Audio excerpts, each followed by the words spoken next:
Let's talk about how to stop a panic attack. If you have them, you're going to be very happy you're watching this video. I'm going to show you how to put yourself back in control over the situation, because in a panic attack, there's an intense fear and it's a feeling of you're out of control.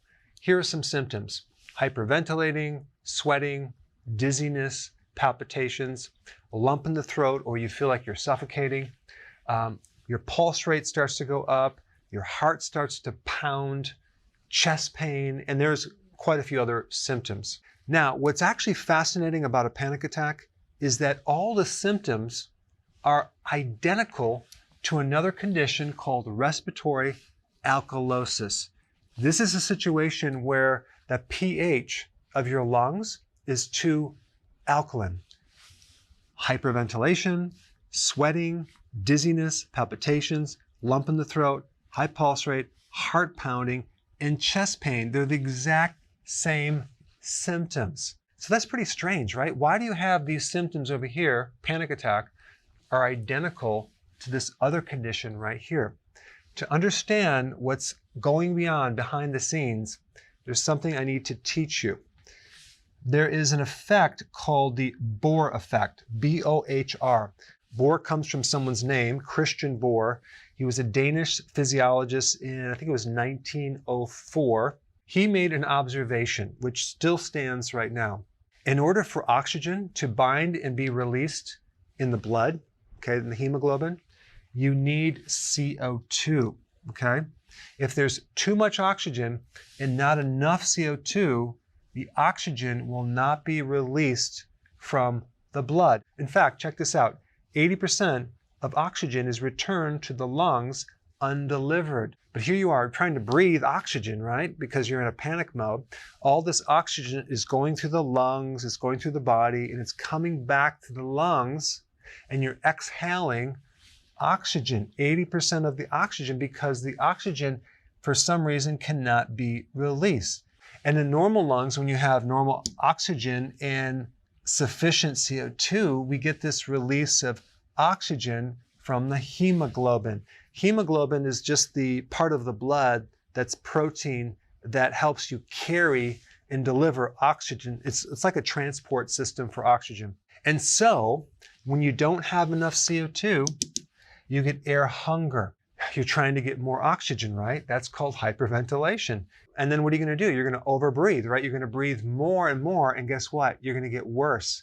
You're actually going to be suffocating. I mean, just think about when a person hyperventilates, they actually end up passing out.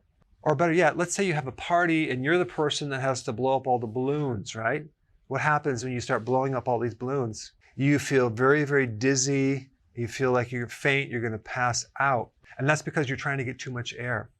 So oxygen is unavailable unless there's enough CO2. We think of CO2 being a waste product, but it also has a very important function to help you release oxygen from your blood so you can breathe. So what causes respiratory alkalosis? Too much oxygen, but it's unavailable, right? It's another term for this is oxygen toxicity. Oxygen can become toxic if you get too much in the presence of carbon dioxide deficiency. So how can we use this information to pull ourselves out of a panic attack? Well, which one of these conditions can we control? Can we control sweating? No, not really. How about dizziness, palpitations, lump in your throat, high pulse rate? No, you can't control any of these except your breathing, okay? So by controlling your breathing, which I'm going to show you, you can get rid of all of these symptoms. Let me explain. So by controlling your breathing in a certain way, you can resolve this whole thing and very rapidly pull yourself out of this stress or flight or fight mode. Okay, so this is what you're going to do. Number one, you're going to start to nose breathe, right? No longer breathe through your mouth. Start breathing through your nose. What is this going to do? It's going to start to increase CO2. CO2 is a bronchial relaxer. It relaxes the lungs. It allows for the oxygen to finally go back into your lungs. Also, when you breathe through your nose, you increase It's called nitric oxide, which also gives you a smooth muscle relaxation effect, okay? So it starts to relax the respiratory centers. All right, next thing is to slow down your breathing, okay? So we can get some more CO2, so we can switch from here to here. It's going to start to allow you to breathe much better. All right, number 3, start breathing from your diaphragm. So if you put your hand on your chest, okay, and your stomach, we want to avoid breathing from your chest. So when you breathe from your stomach, not your chest, you're affecting the diaphragm. And the diaphragm is connected to a part of it's called the parasympathetic nervous system. That is rest and digest. It's going to start to relax you.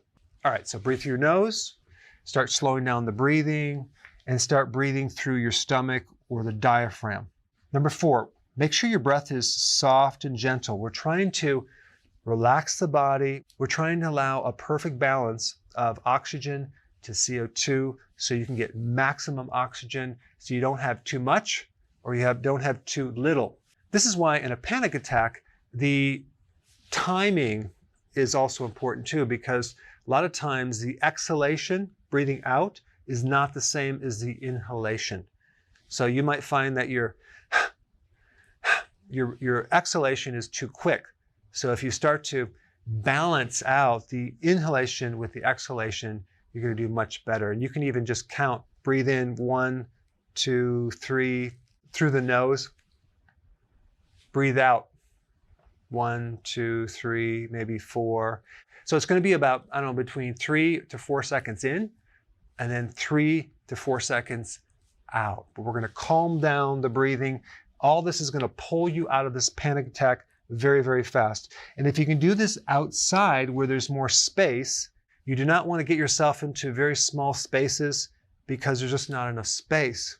And when you're in a panic attack, everything is kind of collapsing in on you. You feel out of control and your body's just suffocating. So with this technique, we're just balancing the oxygen with the CO2. And when you do this, guess what? You can pull yourself out of this condition too. The pH of your lungs start going into balance and become less alkaline and exactly where they need to be. All right, so the next time you have a panic attack, try this and then comment down below how it worked for you. Now, if you haven't seen my acupressure technique for stress, I put it right here. Check it out.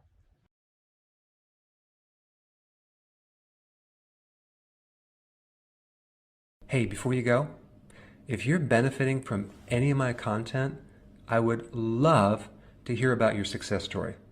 Please share it in the link down below.